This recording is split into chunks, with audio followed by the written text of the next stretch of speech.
Top Gun.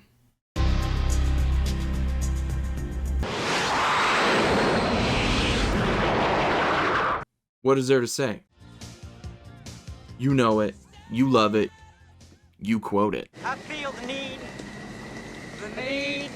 for speed. The highest grossing film of 1986, Top Gun launched Tom Cruise into the stratosphere. Literally. This testosterone-fueled Tony Scott masterpiece defined the 80s. And don't even get me started on the soundtrack.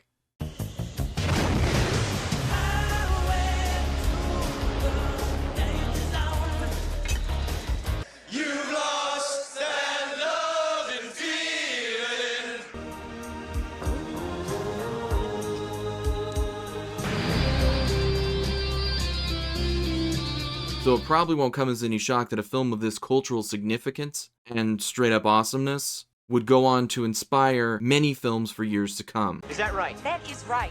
But what might shock you is one of those films is J.J. Abrams' 2009 Star Trek. So how on Earth or space would anyone think that a space, action, time travel, adventure movie would have anything to do with shirtless naval pilots competing for the top of their class? Well, cadets, that's exactly what I'm going to prove to you. After doing extensive research, and by that I mean a 5-second Google search, I couldn't find any mention of this online. So buckle up, because we're about to boldly go where no man has gone before. You know, it's exciting. Before I begin, you might be saying, didn't the original Star Trek come out first, so shouldn't it be the other way around? Damn it, man, I'm a doctor, not a physicist. Are you actually suggesting they're from the future? While Star Trek technically did come out first, we're going to be looking at specific elements that are exclusive to the J.J. Abrams 2009 film. So don't roast me in the comments, please. And with that, let me take you back to the beginning. Star Trek the original series premiered stardate September 6, 1966. The series followed the crew of the Enterprise for 3 seasons on their adventures across the universe, spawning numerous spin-offs and feature films for decades to come. I think I'm going to get spacesick. Fast forward to stardate 2009, J.J. Abrams and company were hired by Paramount to reboot the theatrical franchise using the beloved characters from the original series. Not wanting to upset the fandom by changing Star Trek canon, they created an alternate timeline for the story to take place. An elegant compromise that completely worked and Trekkies did not have a problem with at all. Oh, you kill me. You really do. With the new timeline, they created a new backstory for Kirk, one in which his father died sacrificing himself for the lives of his crew. Coincidentally, this new backstory is oddly similar to a certain character from Top Gun. Of course, I'm talking about Slider. Wait, that's not right. I mean Maverick. Kirk's new story puts him on the same path as Maverick in Top Gun, whose father similarly died in the line of duty, and now both Kirk and Maverick are following in their father's footsteps, having something to live up to and to prove. Look, man, I know it's tough for you. It's like every time we go up there, it's like you're flying against a ghost. Your father was captain of a starship for 12 minutes. He saved 800 lives. I dare you to do better. And the character similarities don't just end with the daddy issues. They are arrogant, they are cocky. They drive cool motorcycles.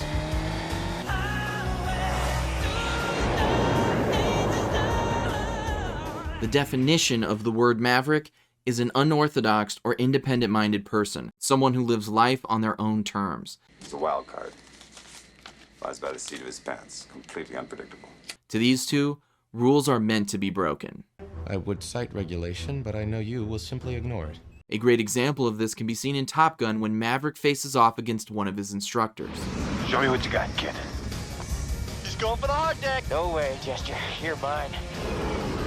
I got you now. Woo! Jester's dead. Maverick succeeds by scoring the winning shot, but does so by going below the minimum elevation allowed by the exercise. We get the same beat in Star Trek when Kirk attempts the Kobayashi Maru. 2 Klingon vessels have entered the neutral zone and are locking weapons on us. That's okay. That's okay? A training exercise specifically designed to be unwinnable. Unbeknownst to the Academy, Kirk reprograms the simulation and becomes the first and only cadet to ever pass the test. Armed photons, prepare to fire on the Klingon warbirds. Jim, their shields are still up. Are they? No, they're not.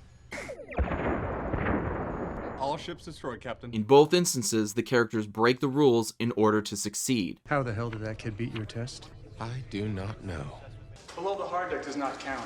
Hard deck my ass. We nailed that son of a bitch.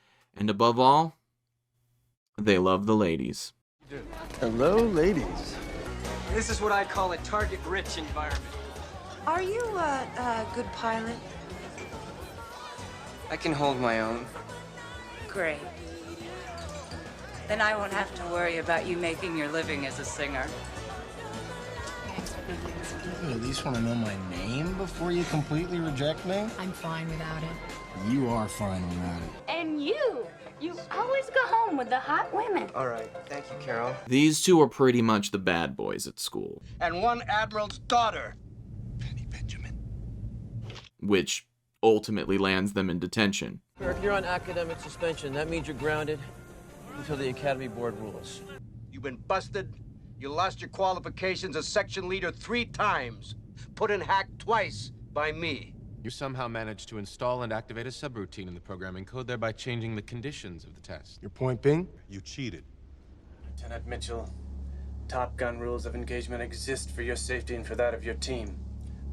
Either obey them or you are history. Is that clear? Speaking of school, if you hadn't noticed yet, Starfleet Academy is Top Gun.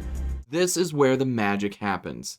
However, as you might recall, Kirk and Mav aren't exactly Academy material, which is why neither were supposed to attend initially. You 2 characters are going to Top Gun. Maverick getting the call last minute when the #1 pilot in his unit backs out. You were number 2, Cougar was number 1. Cougar lost it, turned in his wings. And Kirk after a chance meeting with Captain Pike, who convinces him to join Starfleet. You guys must be way down on your recruiting quota for the month. Well, if you're half the man your father was, Jim, Starfleet could use you. Which brings us to Captain Pike is Viper. Both Pike and Viper serve as the older mentor archetype. Both have some form of relationship with the late father. I flew with the old man. He was a natural, heroic son of a bitch.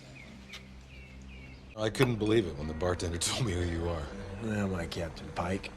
Your father's son. For my dissertation, I was assigned the USS Kelvin. Something I admired about your dad. He didn't believe in no-win scenarios. Because of these experiences, both Pike and Viper feel a special connection to Kirk and Mav, and serve as pseudo-father figures, helping them along the way. You think your name's gonna be on that plaque? Yes, sir. That's pretty arrogant, considering the company you're in. I like that in a pilot. You know, that instinct to leap without looking, that was his nature too, and in my opinion, it's some Starfleet's lost. But everyone knows you can't have a Maverick without a Goose. Goodness gracious, great balls of fire! We're gonna have a good time. Always. The sidekick, the loyal best friend. Well, I just happened to see a MiG-28 Sorry, Goose. We happened to see a MiG-28 do a 4G negative dive. Your friend was magnificent.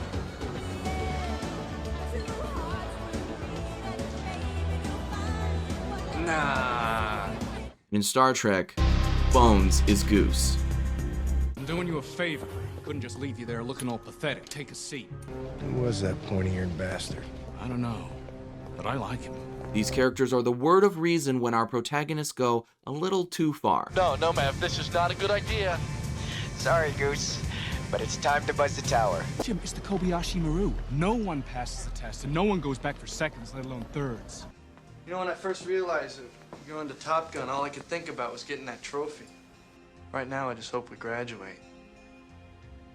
So, in conclusion, we have Kirk as Maverick, Starfleet Academy as Top Gun, Pike as Viper, and Bones as Goose. So that just leaves Spock. But who could Spock be? Let's see, he's calculated, he's emotionless, some say he's as cold as... I don't know, something that's really cold. That's right, Spock is Iceman. This is the final ingredient in the Top Gun formula, where it all comes together. Spock is the complete opposite to Kirk in every single way. It's like they're from two completely different worlds or something. Imagine that. And the same can be said for Iceman and Maverick. You're everyone's problem. That's because every time you go up in the air, you're unsafe. Iceman gets his nickname because he's able to stay cool under pressure. His lack of emotion and ability to stay composed is why he's top dog. Just wears you down. You get bored, frustrated, do something stupid, and he's got you. Speaking of lack of emotion, wouldn't you know it, Spock is half human, half Vulcan, a race famously known for its inability to feel emotions. If crew morale is better served by my roaming the halls weeping, I will gladly defer to your medical expertise. These personality traits make Spock and Iceman feel cold and callous, especially when compared to Kirk and Maverick. Sorry to hear about Cougar. He and I were like brothers in flight school. He was a good man. Still is a good man. Yeah, that's what I meant. Thought so. What is it like not to feel anger or heartbreak? You feel nothing. It must not even compute for you. But the two are able to put aside their differences and become best friends immediately. Bullshit. Through the course of the story, Spock and Iceman are given leadership positions. Spock is promoted to captain of the Enterprise. Mr. Spock, I'm leaving you in command of the Enterprise. And Iceman finishes top of the class. Ice. Yes, sir. Hollywood. Yes, sir. Sector 2. Maverick, you back him up with Merlin on Ready 5. And their first order of business, get rid of Kirk and Mav. Excuse me, sir. Yes. This is not personal, but with regard to Maverick. When it comes down to it, they don't believe in Kirk and Maverick, and they're not going to risk anyone's life by trusting them. I am instructing you to accept the fact that I will alone not allow am us to in go command. backwards. Jim, Come keep on, it down. problem instead of hunting Nero down. Security, escort him out. However, in the climax of the films, when everything's on the line, Spock and Iceman realize they are in over their heads. Mustang, this is Voodoo 1. We are totally defensive. Launch the alert fighter. Doctor, I am no longer fit for duty. I hereby relinquish my command based on the fact that I have been emotionally compromised. Maverick supersonic. I'll be there in 30 seconds. Move your ass. Get up here. I'm engaged with 5. Repeat 5. I'm in deep shit. And their only hope is to trust in Kirk and Mav and learn to work together. It'll work. In the event that I do not return, please tell Lieutenant Uhura. Spock, it'll work. Ice! On the count of 3, brake hard right. 3, 2, 1. Brake right! Here comes the shot.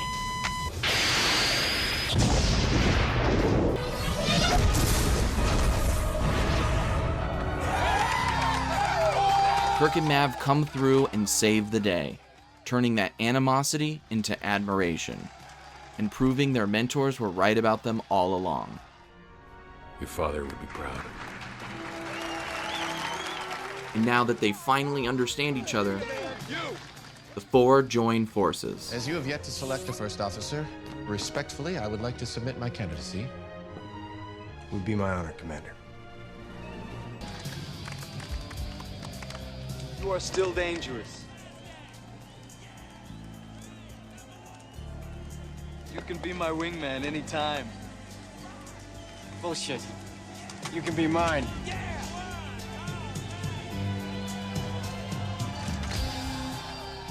And that's it. That's all the connections I could find between the two films. I'm curious to hear what you think about this. Did I miss anything? Or was it all simply pure coincidence? Please let me know in the comments. Because like I said before, I haven't found anyone else talking about this. And as always, please like and subscribe and all that show of support. And for now, Picard out.